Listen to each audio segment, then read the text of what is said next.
with Jimmy, Song Matt himself. We're talking about Bitcoin, the prices, mining in the death spiral, and what's going on in cryptocurrency. We'll see you guys right after this.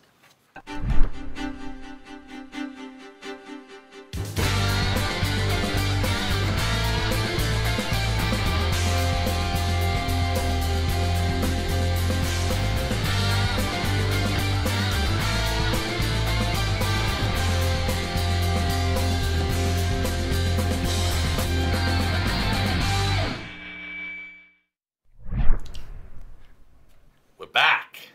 Jimmy, just want to say welcome to the Daily Exchange. It's great to have you here. Well, thanks for having me. It's great being here in Australia. You know, it's an interesting country. Changed a lot since I was last year. Like when you press the toilet now, it spins the other way. Yeah, well, toilets in pretty much every country are different, right? Like you know, in America you have that flush thing, but here you have that button on the wall or something. It's kind of I don't know. It's one of those things, isn't it? All right, well, we're looking right now, just price update, Bitcoin trading at $3,939, Ethereum at $109.95, EOS down 6% at $2.45. And I think you noted as well before, Bitcoin Cash ABC down quite a bit to $145 US. Wow. Bit of movement there. Just a little bit, yeah, I would say so. Now, I think the question everyone right now, I just want to start with before we get into trading trends and talk about Bitcoin is, you know, are we at the bottom, Jimmy? You know, that's the question. I think we talked a little bit about this, but you know, has this market? I guess people talk about capitulated. Maybe I don't know if that's the right word or whatever. Yeah, I don't think so. I don't think so because you have a lot of projects that are still in the billion-dollar valuation range, and they haven't released anything interesting or useful. So for me, it's still overheated, and until those things crash, until there's not like just sort of like sadness or depression that things are down. You know it's capitulation when people stop caring. They're like, oh, is that still around? That's when you know. And right now, I don't think that's the case. People still care. Yeah. All right, well, let's talk about this. There's this lot of talk around the market right now about this Bitcoin death spiral. That's to me, it's a pretty, you know, exuberant word, I would say. But we want to talk about this. So right now, Bitcoin, you know, around this 4,000 mark. This week, the difficulty reduced by 15%. So the difficulty of mining Bitcoin went down 15%. Yes. So it's 15% easier to mine. And obviously the hash rate came down quite a bit as well. And the last time it dropped 15% was in 2011 when Bitcoin was worth $2. Yes. I think what's interesting is 60 days after that difficulty adjustment, Bitcoin then doubled in price to $5, which is interesting in and of itself. It's going through this self-correction mechanism. Yes. And I just want to clarify, so this is really important. So Bitcoin, every 2016 blocks, readjusts its difficulty and how hard it is to mine. And you know, in basic calculations, people talk about that taking about 2 weeks. It's not every 2 weeks it changes. It's every 2016 blocks. So that's an important thing to note. Now that when people talk about this, let's just talk about this death spiral and just set this up so that everyone can understand. Is people talk about right now? Let's say the hash rate went down, say 50%. That would be quite a bit. That would mean then that it would take, instead of 2 weeks to adjust the difficulty, it would take, say, maybe 4 weeks. And then because it takes more time, again, potentially, more people switch off their miners. The difficulty it takes even longer, and this spiral continues on and on and on and on. Until, you know, where can it stop? Why do you think this will not happen? Why won't this go into a spiral? Well, so first of all, you know, the hash rate or the profitability of mining is always a trailing indicator of the economic activity or the price of Bitcoin. So the fact that it went down 15% is largely because Bitcoin went down 40% in price. So it no longer is profitable. The miners at the margins, it's no longer as profitable. But you got to remember, a lot of these miners miners have figured out some really clever economic ways to mine. So, for example, they'll get a lot of energy from really, really cheap energy sources, oftentimes like geothermal or hydroelectric or electricity that's very costly to transmit across a large distance. So they set up their mining operations nearby energy sources so they can get really, really good rates. So it's a lagging indicator. The fact that it came down 15%, yeah, that is a lot. And you know that does cause the block times to be slightly longer, but it's not going to be like double the length, right? It's not going to be 20-minute blocks all of a sudden. It's you know, the fact that it's adjusted 15% probably means that it will be around 10 minutes from this point on for about 2 weeks. It's a lot of people are saying, okay, well, if the hash rate goes down, then blocks will be slower. That will cause like price to go down, and that will in turn cause more miners to shut off. That's what they're talking about with the death spiral. But that assumes that the hash rate controls price. It's the other way around. Price controls hash rate. So for me, I don't worry about it at all. You know, like we've seen on Bitcoin Cash and lots of other cryptocurrencies that generally hash rate follows price, not the other way around. So I think you know there's a couple of things here. So we talk about changes to the Bitcoin, you know, algorithm potentially if it gets really, really challenging. And I believe this did happen before. Particularly Bitcoin Cash did this when it got quite treacherous. And I guess this difficulty retargeting, you know, it is, I guess, a last resort in and of itself. But you need to get consensus from, I guess, the developers and the miners to some extent, right? To parse that through. Yeah, I think that would be a very extreme measure because it would require a hard fork. And you know, the emergency difficulty adjustment that Bitcoin Cash had when they launched turned out to be severely flawed, and they did a hard fork to adjust that maybe like 6 weeks later or something like that. And that was because basically every like, you know, I don't know, 3 days or something like that, they would have like, you know, 5 or not that many blocks in 3 days. And then they would mine 2016 blocks in like a couple of days. And so it was like very erratic as a result of that emergency difficulty adjustment.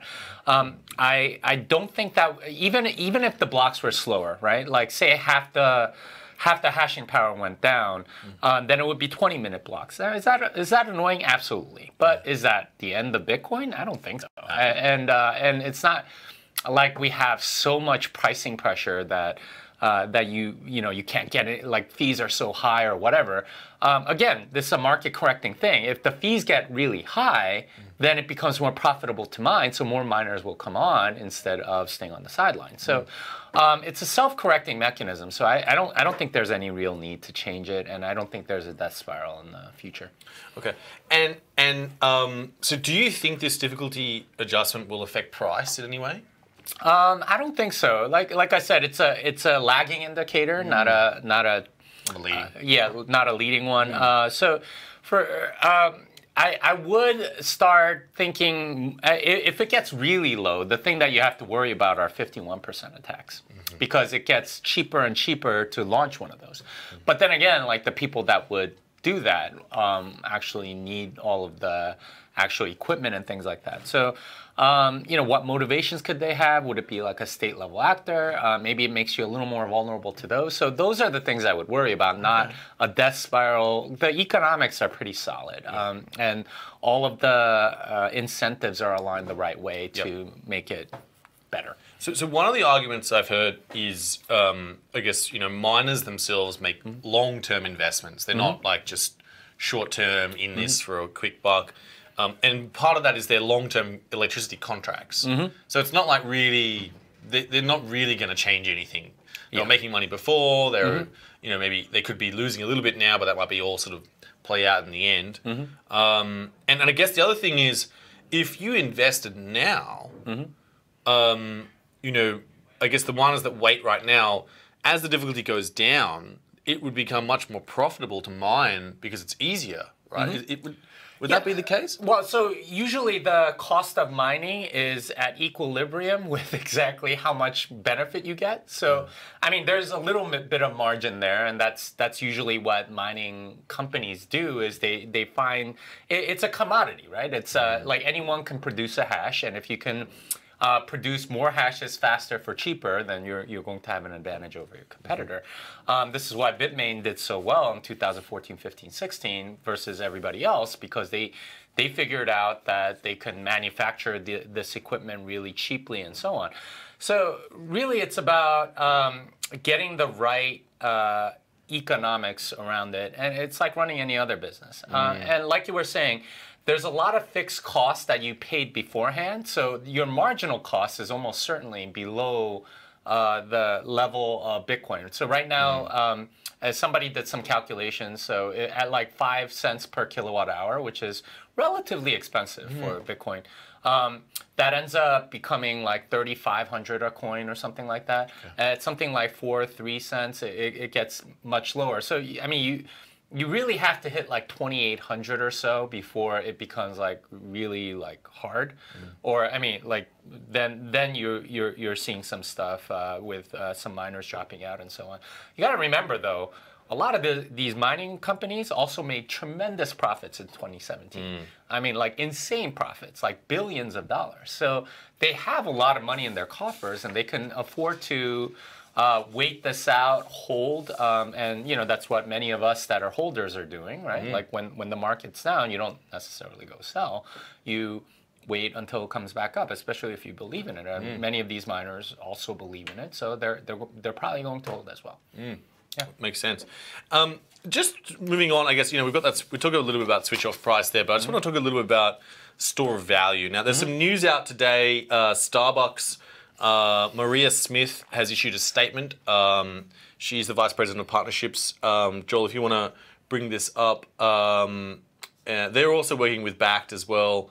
But in particular, this Starbucks announcement is very interesting because it talks about, I guess, as a flagship retailer, Starbucks will play a pivotal role in developing practical, trusted, and regulated applications for consumers to convert their digital assets into US dollars for use at Starbucks.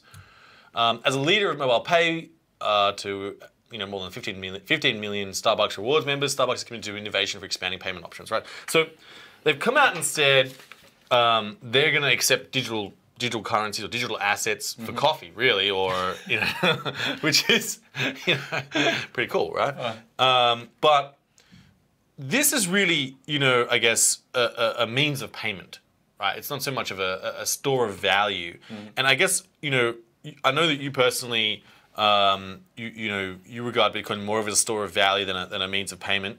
I guess let's talk a little bit about that. Do you think asking people to use their Bitcoin for daily purchases is going to work? Well, I mean, I know there are people that are all in on Bitcoin, and they really have no other choice. They need to pay for things in Bitcoin because that's all they have. And I don't know, maybe they use a Bitcoin ATM or something like that. And for those people, yeah, it makes sense to use it because they don't really have US dollars or Australian dollars or whatever.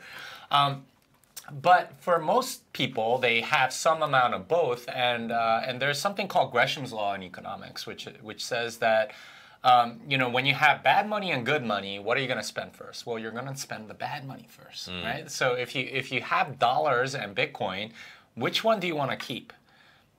Well, you're going to want to keep the one that's more sound, and you're going to spend the one that you don't think is sound, or is going to inflate away from you.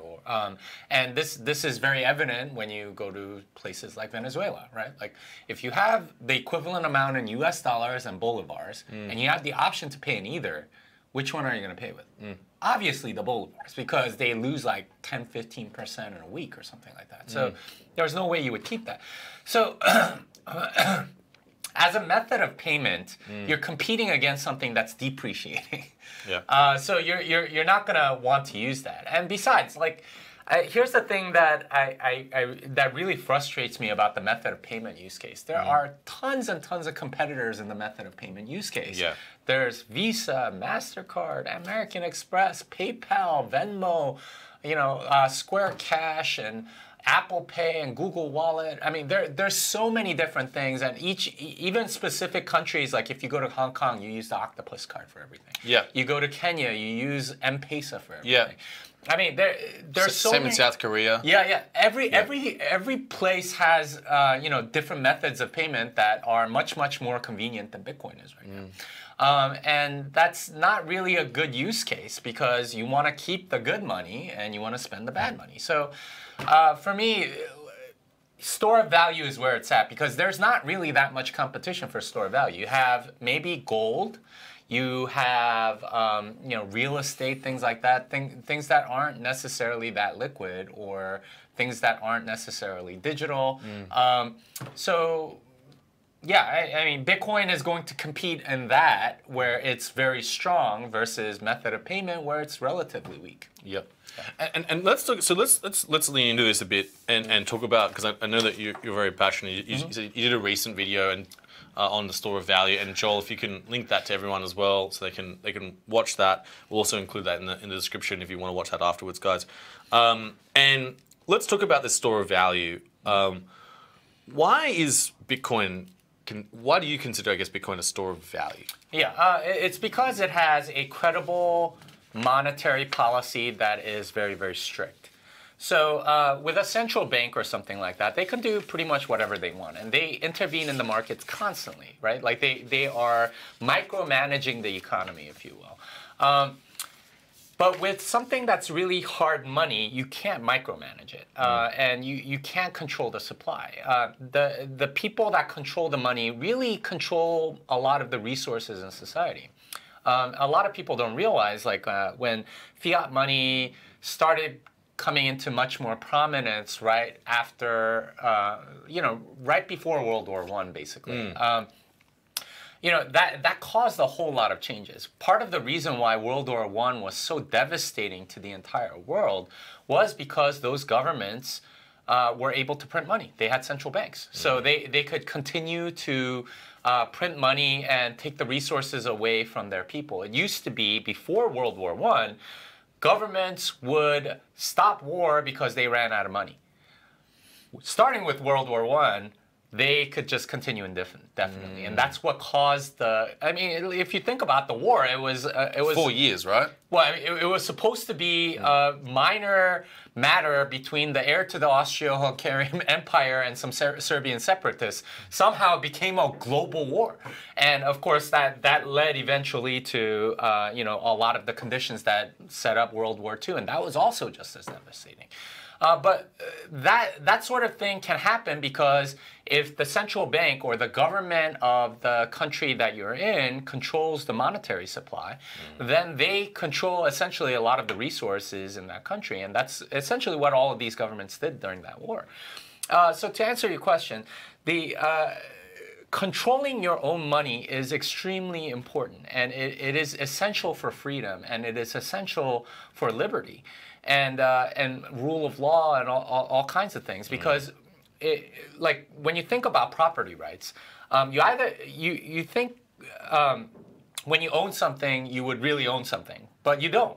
When you own U.S. dollars, they can inflate it away from you, which is horrible because they can basically take away your wealth without you really knowing about it, and they've hidden it behind a lot of the productivity gains that we've had over the last century and so on. But I mean, you look at the purchasing power of the dollar; it's gone down like 95% in 100 years. It's horrible, and those are based on government statistics. If you use like more realistic statistics of inflation and things like that, it's way more than 95%. So,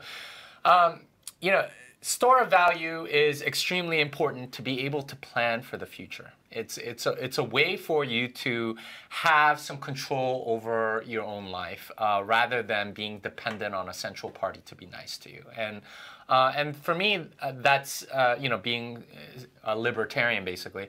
That's a very important property to have. Okay, and so I guess Bitcoin's got that deflationary aspect to it. over time, less and less Bitcoin is printed, as such. Well, I think a lot of people have got some of the questions we've had sent in as well is what happens when there's no block rewards? I assume people will talk about maybe the fees will pay for the maintenance of the network. The difficulty probably will be, well, it's unclear of where the difficulty will be. What are your sort of forecasts or predictions when that starts to happen?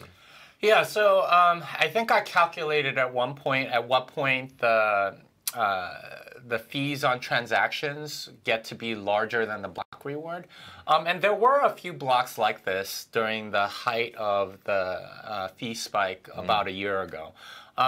But, I mean, like block reward is still 12.5, and that's a very large number.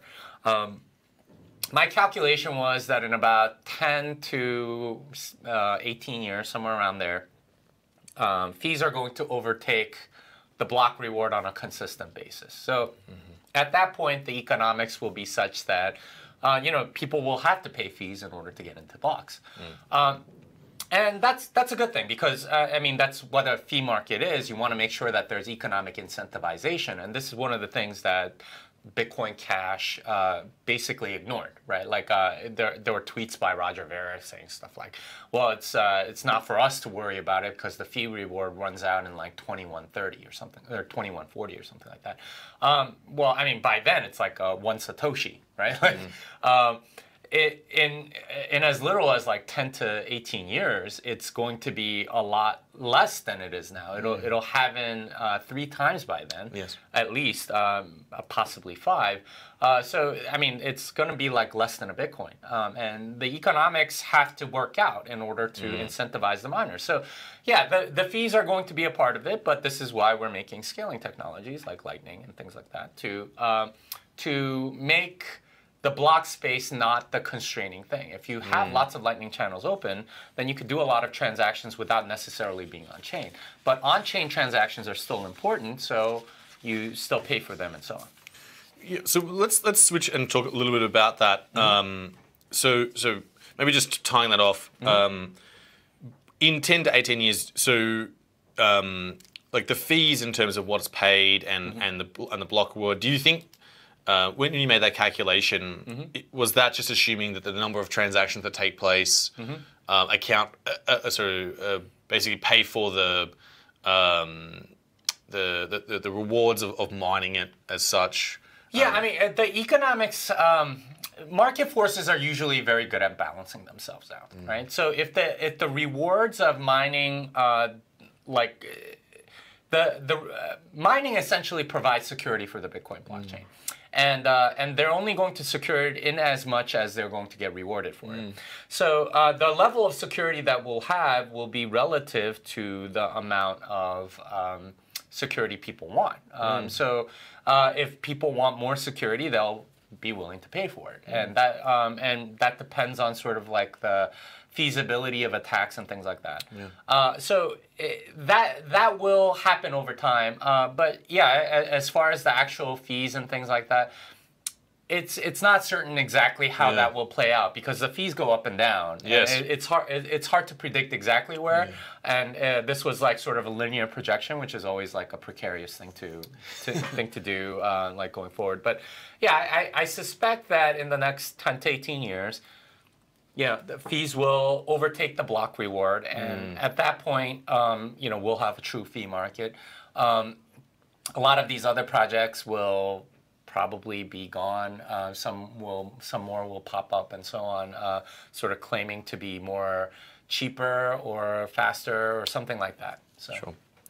So just moving sideways there, you talked a lot about the Lightning Network.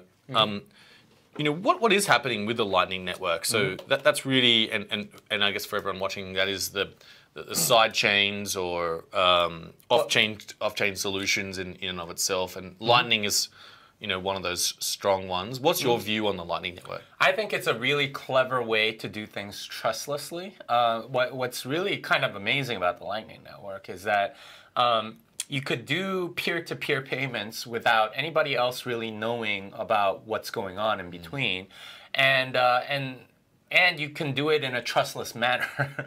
So if you try to screw over the other person, then they can essentially take all of your money in that channel, which is absolutely brilliant. And so I like that aspect of it. The security model is very different than on-chain transactions, so you have to keep your private key online and things like that, especially if you're a routing node, and there's a lot of other considerations. I would say it's still in active development. Yep. There are Bitcoin innovations like Schnorr signatures and SigHash no input and lots of other things that would help that along. And I've talked to the Lightning devs, and they more or less said that the way that the Lightning Network works now will probably change significantly in the next year. Just like the way that commitment transactions are created and revocation works and network routing and all of this other stuff. There's a lot more efficient ways to do it. It just requires a lot of time and consensus before all of those innovations can really come to fruition. That said, what's out there already works, and people are spending Lightning, spending Bitcoin on the Lightning Network, getting stickers or hats or gambling or whatever on them, and that's great. I think we need that sort of level. I would say Lightning is probably where Bitcoin was in like 2010. Maybe a year and a half old. And it'll continue to develop. The early adopters will use it. I mean, there's no price appreciation related to the Lightning Network because there's no specific token for it. But that's just going to continue as we grow bigger. But a lot of those fees of the Lightning Network, they don't really go back to the miners, right? So it's those transactions that take place on that network.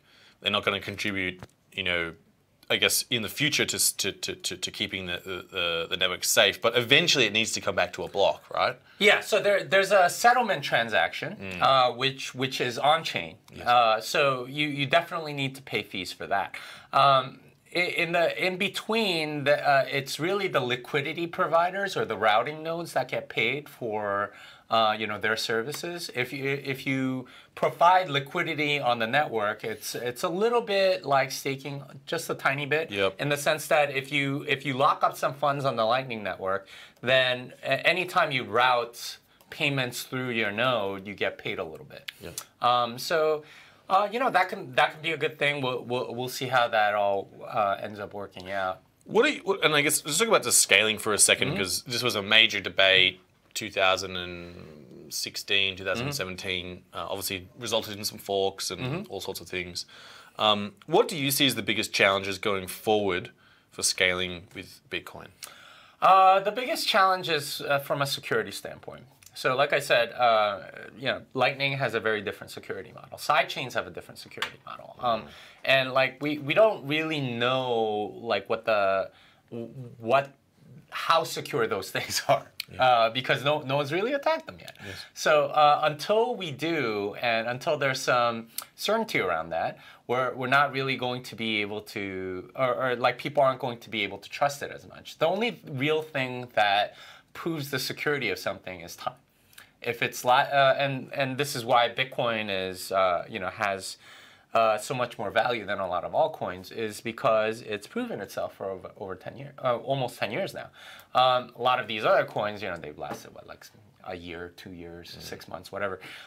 And the security vulnerabilities tend to come out over time. So Lightning will need to do the same thing. Sidechains will need to do the same thing. All of these off-chain solutions will need to do the same thing. And that's really the only way we're going to know. And you think, therefore, that I guess sidechains and off-chains are the way that Bitcoin scales? I think so. I think that's a fair assumption. Right? Like you can think of like Coinbase as like a way to do off-chain transactions too. And who knows what people end up trusting, or what's convenient for them, or what's good enough for a lot of consumers, and that's for the market to decide, not for somebody to sort of authoritatively say this is what's good for you, kind of like Bitcoin Cash does, right? Like, yeah, it has to be on chain, and we're going to make sure that that's how it is forever. Yeah, let the market decide, right? Like, and if it's good, then the market will say, okay, this is the way we're going to go. Yep. And instead of some sort of authoritarian central party telling everybody what the best thing is. Makes sense. All right, let's talk about Ethereum for a second, because now there's been quite a bit of movement here with Ethereum. There's been a publication come out. Joseph Lubin has said they need to, and I quote, get lean and gritty in a competitive market. And he says, we must retain and in some cases regain the lean and gritty startup mindset that made us who we are. We now find ourselves occupying a very competitive universe. To succeed wildly, we must recognize that what got us here and will probably not get us there wherever there is. And part of this, I guess, challenge here is he did not rule out potentially there will be some layoffs within ConsenSys as well. Now, let's talk about this. 5 years ago, correct me if I'm wrong, Jimmy, you had a bet on stage at ConsenSys. No. It was earlier last year. It was last year. Last year. You had a bet with Joe Lubin on stage at ConsenSys. And can you talk us through the bet that was made? Well, so I was on stage with Amber Balday and Joe Lubin, and it was the three of us on a panel. And Amber had given this presentation about her new company, Clover, and it was supposed to be some public-private blockchain connector or something like that. And basically, I said that presentation didn't make any sense to me, and that it was a bunch of buzzwords, and it sort of like spiraled from there. Towards the end, Amber was sort of the moderator, but she asked the question, where will blockchain be 5 years from now? And of course, Joe Lubin said something like, there's going to be everyone using it. There's going to be all sorts of applications, and it's going to be amazing, blah, blah, blah.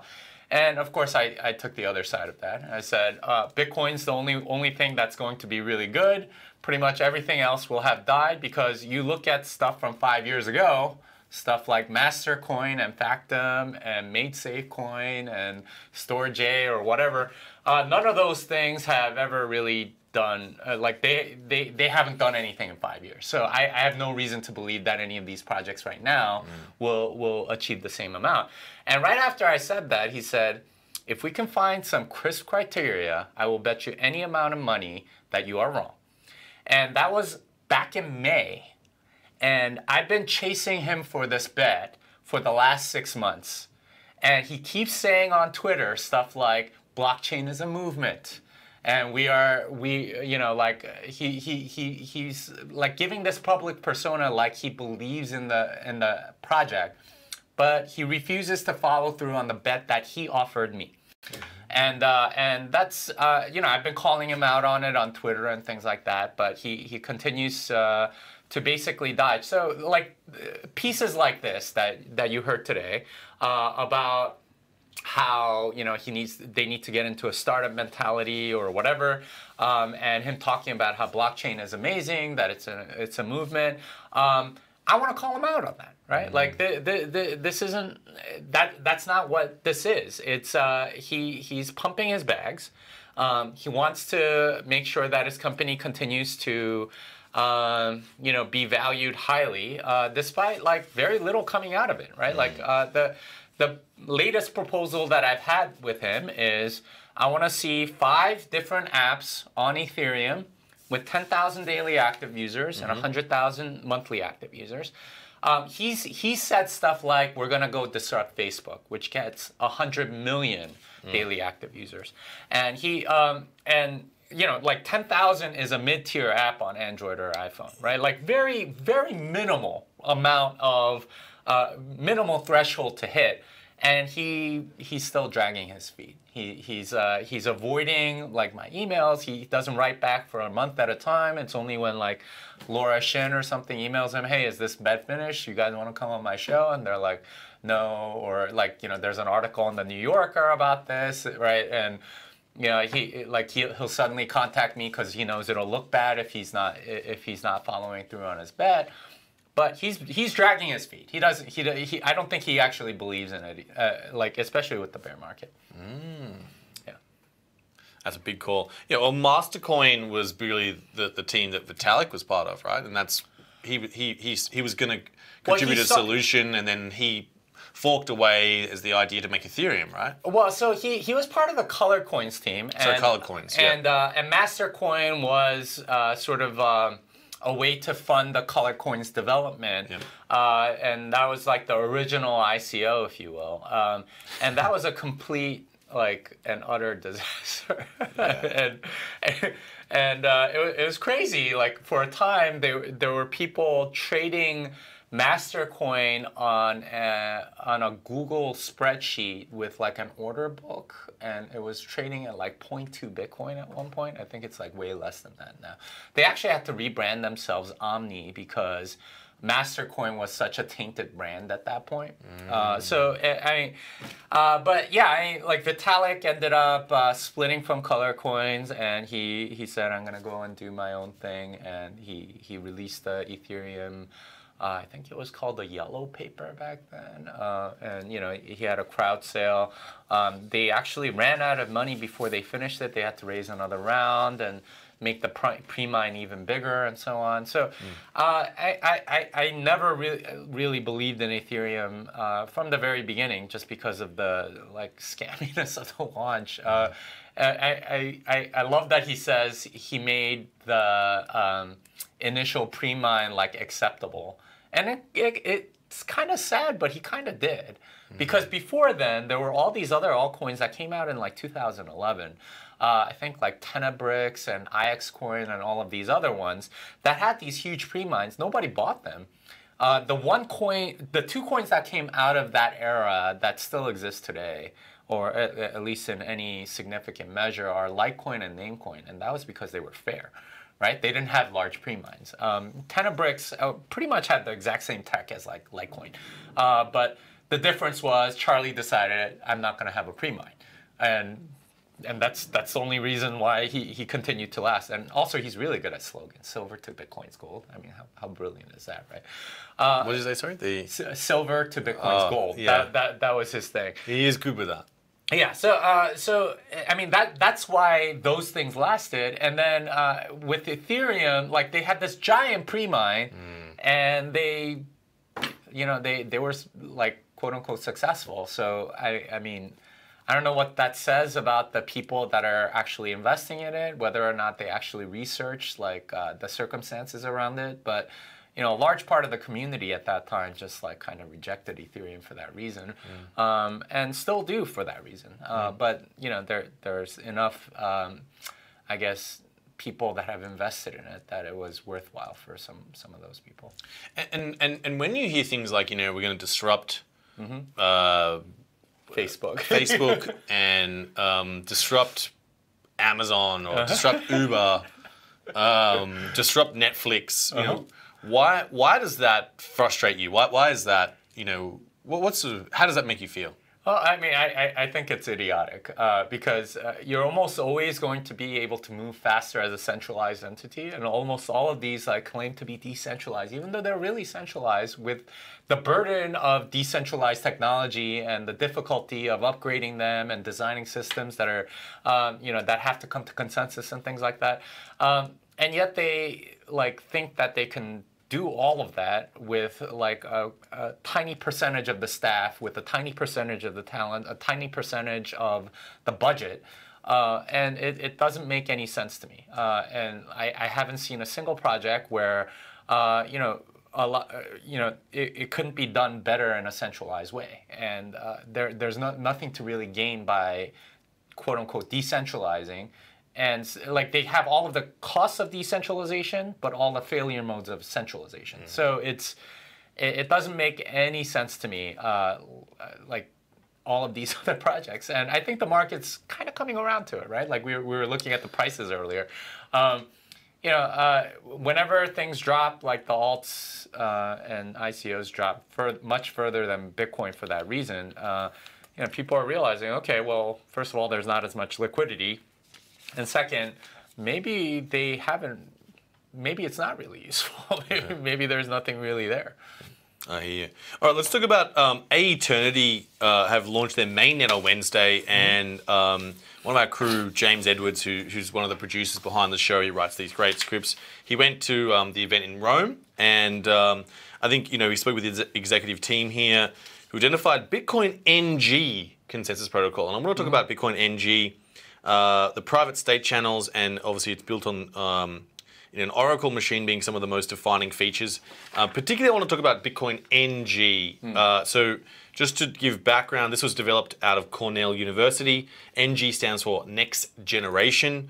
And as such, it builds on many of the successes, the original Bitcoin protocol, as well as other developments in blockchain technology in the past 10 years. So it's really focused on speed and scaling, using key blocks and micro blocks. Do you want to give the community a bit of a breakdown on what is NG? Yeah, so this was a paper that came out of Cornell, I think in 2014-ish.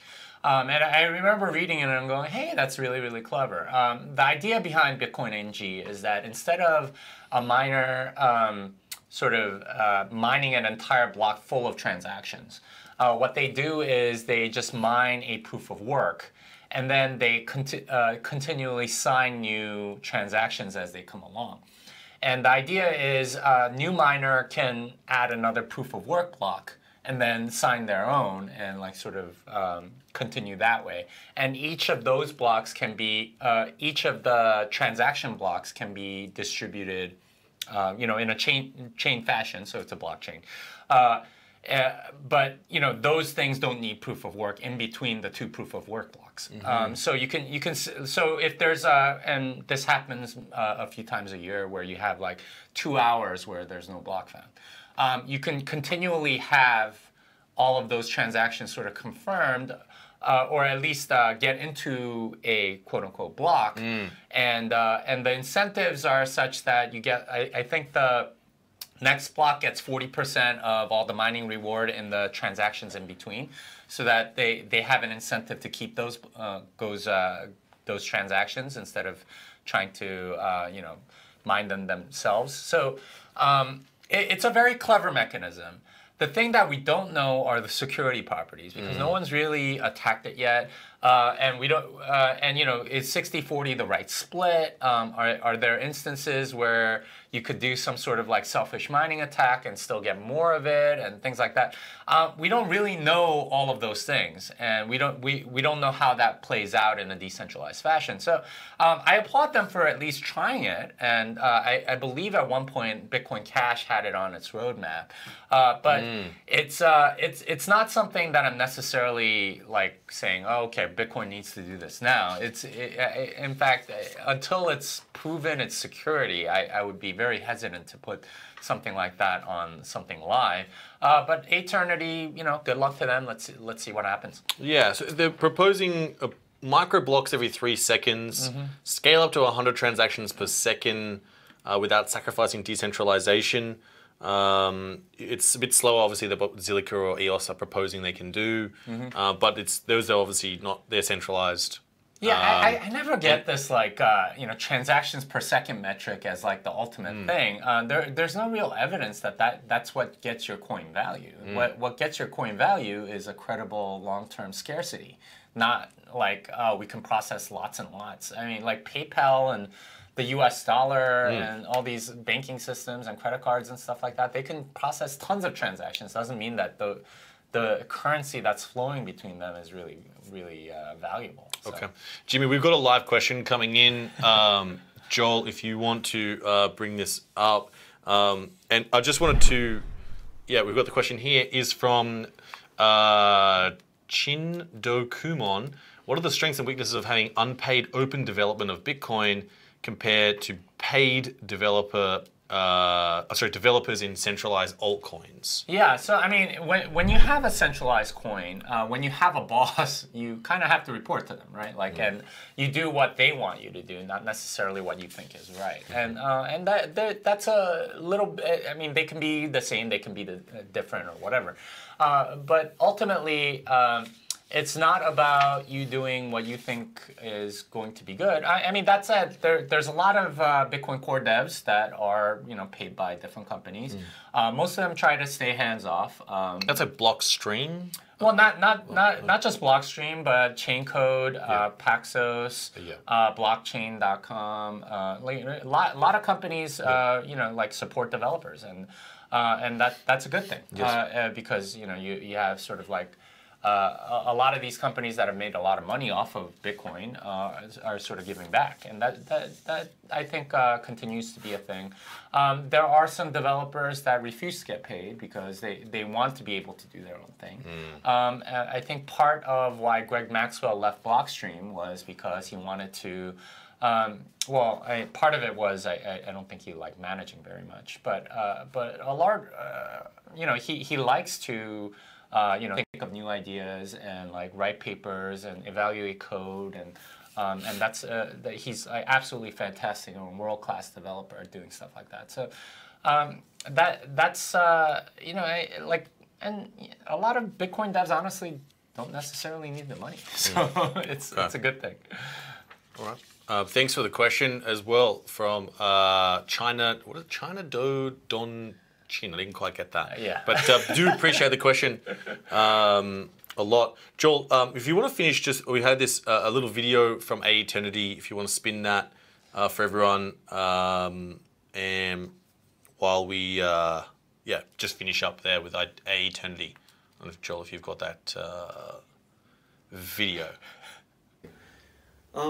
It's a philosophy based on the idea that the future should be based on technology that empowers people, that has no central points of failure, and that basically does not care about borders, ethnicities, does not discriminate between people, allowing them to create and share value on a global scale. So unleashing their potential.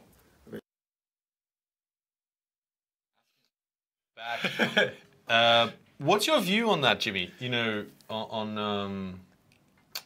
On that thinking, with the transactions. Yeah, and like having a speed. It's such a Keynesian mentality. It's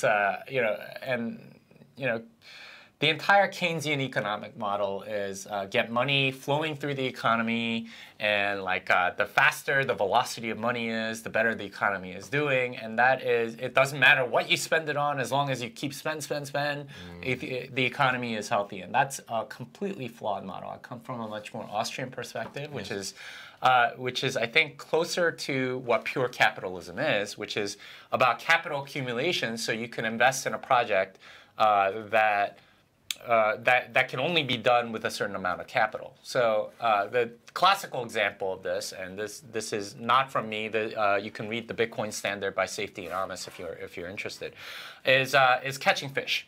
So at the very beginning, presumably, like some caveman just like caught fish with their hands, right? And that was very labor intensive. It was very difficult. And then at some point, somebody figured out, okay, well, if I use bait and a stick and a string, that's going to be a lot more efficient. But in order to do that, they had to go and think up that contraption and go and spend labor on making that. So they did that, and that made it a lot more efficient and less labor intensive. Maybe they can catch twice the fish that one person. So you had another person that was able to go do something else, like make shoes or build shelter or something like that.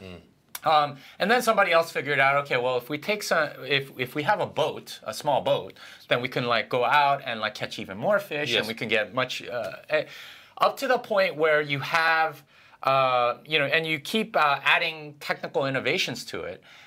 With capital accumulation, and you get to the point where we are today, where it takes about like 4 or 5 years to build these like giant fishing vessels that come out of Alaska, and you have a 12-man crew, and I'm sure you guys have seen like Deadliest Catch or whatever, that can capture like hundreds of thousands of pounds of fish in a very short amount of time. It's extremely efficient from a labor standpoint, and they provide tremendous amounts of food. So the rest of us can, like do podcasts like this, Yep. or like write software, or create art, or build houses, or whatever. Sell fish. Yeah. So I mean, all of those things ultimately cause a productive society, capital accumulation, investment in productive things that people want, and so on.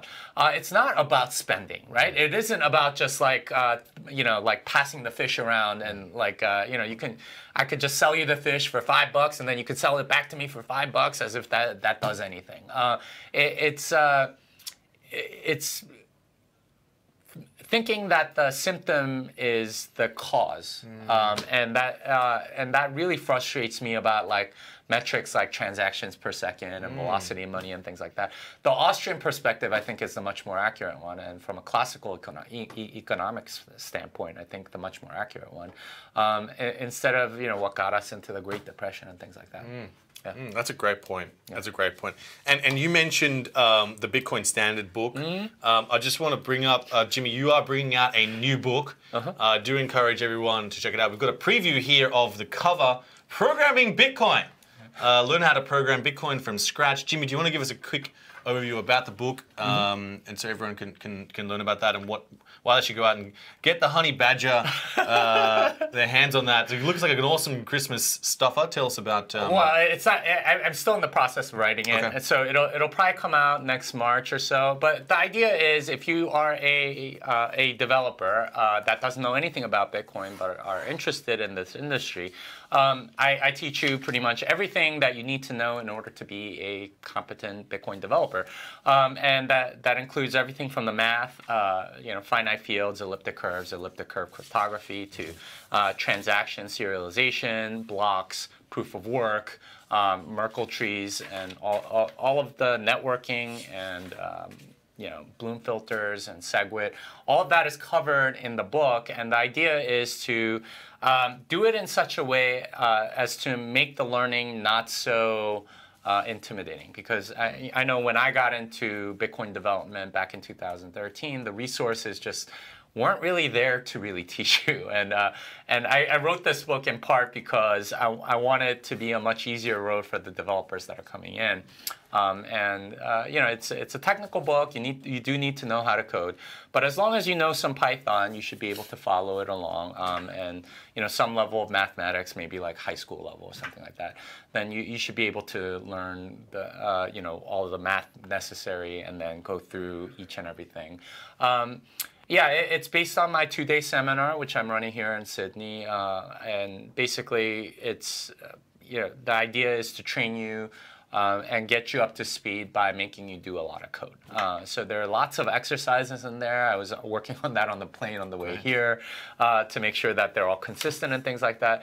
But the idea is, I teach you something and then I make you do an exercise so you can really get it into your brain, and that's in the book. I'm really excited about the cover, obviously, honey badger. And honey badgers are cool. Yeah, and it's an O'Reilly book, and they always have an animal in the front. And I've been asking my editors to get me the honey badger for months, and they gave it to me, and it's going to be in color, which is not necessarily that common for an O'Reilly book, but I like put a lot of color into the book, so they said the cover also has to be in color as per editing rules. So there you go. Awesome. Lastly, just talking a bit about Houbi has launched a derivatives market, taking on BitMEX, and we have launched on Finder a comparison of margin trading places. We've got it talks all about how to do margin trading, so you can go short. Some people will obviously talk about this. Can you short the market? Can you make money on the way down? We've got a page here, Joel, if you want to bring this up. It's again a bit of a comparison between the different platforms, how it works. You've got BitMEX, Bitfinex here, and all the different things you need to know and how it works.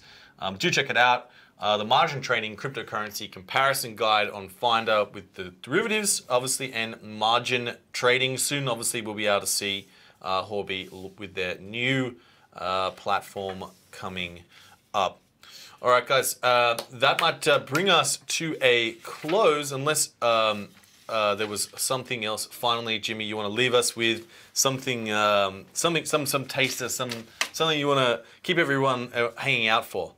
God,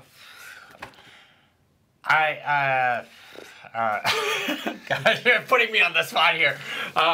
I think the bear market can be challenging for anybody, right? Because there's a lot of emotions that go through, and a lot of people feel a little bit depressed. And you look like a genius during the bull market, and then everyone tells you you're an idiot during the bear market. Yep. And it can be challenging, but I encourage everybody that's going through this to see it as a growth opportunity, because it's during the bear markets that you really prove your mettle. A lot of people bought Bitcoin back in 2011. They also sold in 2011 after it doubled or halved. So it's very important to keep that perspective, that you develop your investing mettle, your investing character during these bear markets, and that you improve as a person, and that you become more worthy of owning Bitcoin, if you will. So that's what I'll leave you with. Hopefully that's good to end on. Awesome. Well, thanks so much for joining us, Jimmy, in the studio of the Daily Exchange, and we'll see everyone. Do subscribe. Do check out Jimmy's YouTube channel as well. You can obviously follow him on Twitter, I believe, as well. Jimmy Song, which is awesome. And do subscribe, guys. Do follow us. Press the little bell for notifications. We're bringing on more awesome guests. The bell it is. We'll see you guys tomorrow. You got the 2 bells now. Hey!